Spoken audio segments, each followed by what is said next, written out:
Hello friends, എല്ലാവർക്കും ചെമ്പരിപ്പൂവിൻ്റെ പുതിയൊരു വീഡിയോയിലേക്ക് സ്വാഗതം. അപ്പം നമ്മുടെ ചെമ്പരിപ്പൂ വരാതിരിക്കുന്നൊരു ഭാഗത്തിൻ്റെ വീഡിയോ ആണ് ഞാൻ ചെയ്യുന്നത്.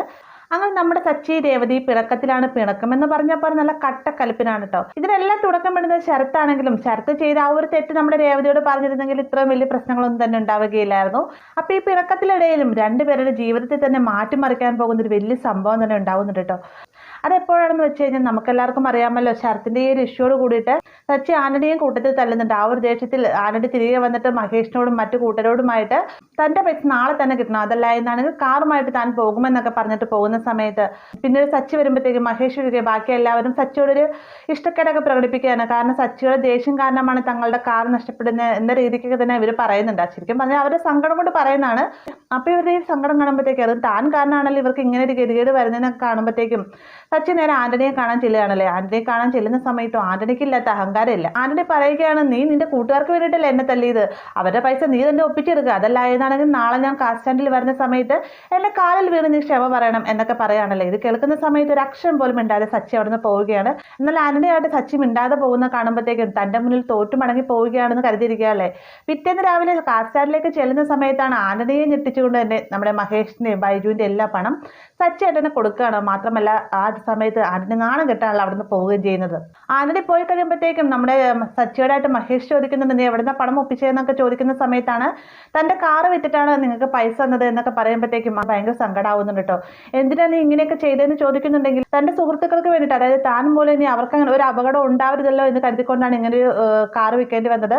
പക്ഷേ കാറ് വിറ്റു എന്ന് പറഞ്ഞ് നിങ്ങളാരും സങ്കടപ്പെടേണ്ട, കാറില്ലെങ്കിൽ സച്ചി മറ്റൊരു ജോലി ചെയ്താലും ജീവിക്കും എന്ന് പറഞ്ഞുകൊണ്ടാണ് സച്ചി ഓട്ടോ ഓടിക്കാൻ ചെല്ലുന്നത് അല്ലേ. ഓട്ടോ ഓടിച്ചു വരുന്ന സച്ചിയെ കാണുമ്പോഴത്തേക്ക് സുഹൃത്തുക്കൾക്ക് സങ്കടമാവുന്നുണ്ടെങ്കിൽ സച്ചി പറയുന്നുണ്ട്, ഇതിലിപ്പോൾ ഇത്ര സങ്കടപ്പെടാൻ എന്താ, കാറാവുമ്പോൾ 4 ചക്രം, ഓട്ടോ ആകുമ്പോൾ 3 ചക്രം, രണ്ടും ഡ്രൈവിംഗ് തന്നെയല്ലേ, പിന്നെ ഇത്ര സങ്കടപ്പെടാൻ എന്തിനാ, ഈ ഒരു വരുമാനത്തിൽ നിന്നായി ഞാൻ എൻ്റെ കുടുംബം നോക്കുക എന്നൊക്കെ സച്ചി പറഞ്ഞിട്ട് കൂട്ടുകാരന്മാരെ സമാധാനിപ്പിച്ചിട്ടൊക്കെയാണ് പോകുന്നത്. അങ്ങനെ നമ്മുടെ സച്ചി ഓട്ടോ ഓടിച്ച് നല്ല മാന്യമായ രീതിയിൽ തന്നെ കുടുംബം നോക്കി പോകുകയല്ലേ. അങ്ങനെ ഇരിക്കുന്ന സമയത്താണ് സച്ചിക്ക് ഒരു ഓട്ടം കിട്ടുന്നത് ഒരു പാർട്ടി ഓഫീസിലേക്കാണ്. അവിടെ വണ്ടി നിർത്തിയിട്ട് സച്ചി വണ്ടിയിൽ നിന്ന് സാധനങ്ങളൊക്കെ ഇറക്കി വണ്ടിയിലേക്ക് കയറാൻ തുടങ്ങുന്ന സമയത്താണ് എടാ സച്ചി എന്ന് വിളിച്ചുകൊണ്ട് ഒരാൾ അങ്ങോട്ടേക്ക് വരുന്നത്. അത് മറ്റാരുമല്ല, സച്ചിയുടെ ഒരു സുഹൃത്താണ് കേട്ടോ. ഇദ്ദേഹം വന്ന് സച്ചിയുടെ വിശേഷങ്ങളൊക്കെ ചോദിക്കുന്നുണ്ട്. മാത്രമല്ല, നീ കാറ് വിറ്റ കാര്യം ഞാൻ അറിഞ്ഞു, നീ ഇപ്പോൾ ഓട്ടോയാണല്ലോ ഓടിക്കുന്നത്, നിനക്ക് എന്ത് പറ്റിയതാ സച്ചി എന്നൊക്കെ ചോദിച്ച് വിശേഷങ്ങളൊക്കെ ചോദിച്ചറിയാണ്. അതിനുശേഷം സച്ചിയോടായിട്ട് പറയുന്നത്, നീ പാർട്ടിയിലേക്ക് ഇറങ്ങി നോക്ക്, നിനക്ക് എന്തായാലും നല്ല ജനപിന്തുണ ഉണ്ടാവും, നീ അത്രയ്ക്ക് നല്ല മനുഷ്യനാണ് എന്നൊക്കെ ഈ കൂട്ടുകാരൻ പറഞ്ഞുകൊണ്ടിരിക്കുന്ന സമയത്താണ് അകത്തുനിന്ന് ഒരാൾ വന്നിട്ട് ഇദ്ദേഹത്തെ, അതായത് സച്ചിയുടെ കൂട്ടുകാരനെ നേതാവ് വിളിക്കുന്നു എന്ന് പറയുന്നത് കേട്ടോ. ആ ഒരു സമയത്ത് സച്ചിയുടെ കൂട്ടുകാരൻ, സച്ചി നീ വന്നിട്ട് ഞങ്ങളുടെ തലവനെ പരിചയപ്പെടുത്തി തരാമെന്നും പറഞ്ഞുകൊണ്ട് സച്ചിനെ കൂട്ടിക്കൊണ്ട് അകത്തേക്ക് ചെല്ലുകയാണ്. ഈ ഒരു സമയത്ത് അവിടെ വലിയൊരു സെറ്റപ്പ് നടത്തുകയാണ്. അതായത് ഇലക്ഷൻ വരെയാണ്. ആ ഇലക്ഷൻ്റെ സമയത്ത് കൂടുതൽ വോട്ട് പിടിക്കണമെങ്കിൽ നല്ല രീതിയിൽ തന്നെ ജനപിന്തുണ വേണം. അതിനുവേണ്ടി 500 പേർക്ക് കല്യാണം നടത്തി കൊടുക്കാണ്ട്, അത് ഇവരുടെ ചെലവിൽ തന്നെ, താലിയും ഡ്രസ്സും എല്ലാം തന്നെ ഈ പാർട്ടിക്കാരുടെ ചെലവിലാണ്. അകത്തേക്ക് കയറി വന്ന ഉടനെ തന്നെ സച്ചിയുടെ സുഹൃത്തിനോടായിട്ട് ചോദിക്കുന്നുണ്ട്, എല്ലാ കാര്യങ്ങളും ഓക്കെ ആണല്ലോ അല്ലേ, നമ്മുടെ നേതാവ് പറഞ്ഞിട്ടുണ്ട് ഒന്നിനും ഒരു കുറവ് വരരുതെന്ന്, എല്ലാം ഓക്കെ ആണല്ലോ, നിന്റെ കയ്യിലാണ് ഞാൻ എല്ലാം ഏൽപ്പിച്ചിരിക്കുന്നതെന്നൊക്കെ സച്ചിയുടെ കൂട്ടുകാരോടായിട്ട് പറയുന്ന സമയത്ത് കൂട്ടുകാരൻ പറയാണ്, സാർ ഒരു പ്രശ്നമുണ്ട് എന്ന് പറയുമ്പോൾ എന്ത് പ്രശ്നമാണെന്ന് ഇദ്ദേഹം ചോദിക്കുകയാണ് കേട്ടോ. വേഗം തന്നെ പറയുന്നുണ്ട്, സാർ നമുക്ക് വേണ്ടിയിട്ട് 500 പൂമാല കെട്ടിത്തരാമെന്ന് പറഞ്ഞ ആൾ മറ്റൊരു പെൺകുട്ടിയോട് ഒളിച്ചോടിപ്പോയി, ഇപ്പം നമുക്ക് തരാമെന്ന് പറഞ്ഞ 500 പൂമാലയുടെ ഓർഡർ ക്യാൻസലായി എന്നൊക്കെ പറയുമ്പോഴത്തേക്കും ഇദ്ദേഹത്തിന് സഹിക്കുന്നില്ലാട്ടെ. ഇദ്ദേഹം വേഗം തന്നെ സച്ചിയുടെ കൂട്ടുകാരെ ഷോൾഡറിനെ കുത്തിപ്പിടിക്കുന്നുണ്ട്. എന്നിട്ട് നീ എന്തായി പറയുന്നത്, മുഹൂർത്ത സമയത്ത് എവിടെ നിന്ന് നമ്മൾ ഈ 500 പേർക്കുള്ള പൂമാല ഒപ്പിക്കുന്നത്, നമ്മുടെ മേളിലുള്ള നേതാവ് വരുന്ന സമയത്ത് ഞാൻ അവരുടെ മുഖത്ത് എങ്ങനെ നോക്കും എന്നൊക്കെ പറഞ്ഞുകൊണ്ട് ഈ സച്ചിയുടെ കൂട്ടുകാരനോട് ഒരുപാട് ദേഷ്യപ്പെടുകയാണ് കേട്ടോ. ഈ സമയത്ത് സച്ചിയുടെ കൂട്ടുകാരൻ പ്രത്യേകിച്ചൊന്നും പറയുന്നില്ല. പെട്ടെന്ന് തന്നെയാണ് സച്ചിയുടെ മുഖത്തേക്ക് നോക്കിയിട്ട് പറയുന്നത്, സച്ചി നിന്റെ ഭാര്യ നന്നായിട്ട് പൂവ് കിട്ടുന്നല്ലേ നീ പറഞ്ഞതെന്ന് ചോദിക്കുമ്പോൾ അതേ എന്ന് സച്ചി മറുപടി പറയുന്നുണ്ട്. വേഗം തന്നെ സച്ചിയുടെ കൂട്ടുകാരൻ അവിടെ ഇരിക്കുന്ന നേതാവിനോടായിട്ട് പറയാണ്, സാർ ഇവൻ്റെ ഭാര്യ നന്നായിട്ട് പൂമാല കെട്ടിത്തരും, 2 ദിവസത്തിനുള്ളിൽ 500 പൂമാലയുടെ ഓർഡർ അത് നമുക്ക് സച്ചിയുടെ ഭാര്യയെ ഏൽപ്പിക്കാം, അവരെന്തായാലും കൃത്യമായി തന്നെ പൂമാല കെട്ടിത്തരും, ഈ ലോക്കലിൽ ഏറ്റവും നല്ല പൂമാല കെട്ടുന്നത് ഇവനാണ്, ഇവനെൻ്റെ കൂട്ടുകാരാണെന്നൊക്കെ പറഞ്ഞുകൊണ്ട് സച്ചിയെ പരിചയപ്പെടുത്തി കൊടുക്കാൻ കേട്ടോ.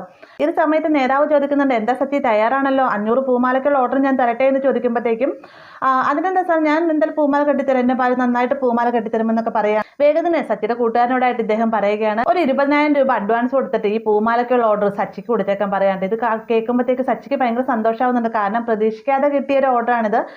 മാത്രമല്ല രേവതിക്ക് ഇതിലും വലിയൊരു സർപ്രൈസും കൊടുക്കാനില്ല അല്ലേ. അങ്ങനെ നമ്മുടെ സച്ചി 500 മാലയ്ക്കുള്ള ഓർഡറൊക്കെ മേടിച്ച് വീട്ടിലേക്ക് വരികയാണ്. പോകുന്നതിന് മുന്നേ കൂട്ടുകാരനോട് താങ്ക്സ് ഒക്കെ പറയുന്നുണ്ട് കേട്ടോ. വീട്ടിൽ ചെന്ന ഉടനെ തന്നെ നമ്മുടെ രവിനെ വിളിച്ചിട്ട് രേവതിനെ വിളിക്കാനായിട്ട് ആവശ്യപ്പെടുകയാണ്. രേവതിനെ വിളിക്കുന്ന സമയത്ത് രേവതി അങ്ങോട്ടേക്ക് വരികയാണ് കേട്ടോ. അപ്പൊ ഇവർ രണ്ടുപേരുടെ ഇടയ്ക്കുള്ള സന്ദേശം കൈമാറുന്ന ആളെന്ന് പറഞ്ഞ രവിയാണ്.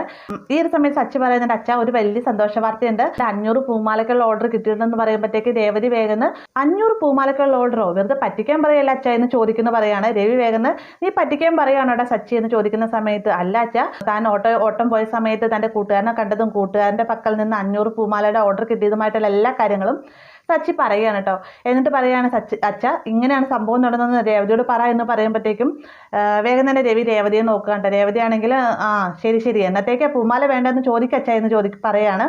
അതുപോലെ തന്നെ രേവതി ചോദിച്ച പോലെ തന്നെ സച്ചിയോടായിട്ട് രവി ചോദിക്കുകയാണ്. ആ ഒരു സമയത്ത് സച്ചി പറയുന്നത് നാളത്തെ കഴിഞ്ഞത്തേക്കാണെന്ന് പറയുമ്പോഴത്തേക്കും നാളത്തെ കഴിഞ്ഞത്തേക്ക് ഇതെന്താ അച്ഛ ഈ പറയുന്നത്, 500 പൂമാലയൊക്കെ 2 ദിവസം കൊണ്ട് കെട്ടിക്കഴിയാൻ പറ്റുമോ എന്ന് ചോദിക്കുമ്പോഴത്തേക്കും അച്ഛ എൻ്റെ ഭാര്യ നന്നായിട്ട് പൂമാല കെട്ടുമെന്നൊക്കെയാണ് അവൻ്റെ നേതാവിനോടായിട്ട് പറഞ്ഞിരിക്കുന്നത്. മാത്രമല്ല അതേ 20,000 രൂപ അഡ്വാൻസ് തന്നിട്ടുണ്ട് പറഞ്ഞുകൊണ്ട് രവിയുടെ കയ്യിലേക്ക് ഈ പൈസ കൊടുക്കാൻ ഒരുങ്ങുന്ന സമയത്ത് രവി പറയുന്നുണ്ട്, അല്ല ഇപ്പൊ രണ്ടുപേരും എന്തായാലും ഡയറക്റ്റ് കണ്ടു അങ്ങോട്ടും ഇങ്ങോട്ടും സംസാരിക്കുകയാണല്ലോ, ഇടയ്ക്ക് ഞാൻ നിൽക്കണമെന്നല്ലേ ഉള്ളൂ, നീ തന്നെ രേവതിക്ക് പൈസ കൊടുത്തേക്കാൻ പറയുകയാണ്. അങ്ങനെ നമ്മുടെ സച്ചി രേവതിക്ക് ഒരു പണം കൊടുക്കുകയാണ്. അപ്പൊ നമ്മുടെ രേവതി ഓരോ പടി വെച്ച് ഉയർന്ന കാഴ്ചയൊന്നും തന്നെ ചന്ദ്രയ്ക്കും ശ്രുതിക്കും തീരെ പിടിക്കുന്നില്ല.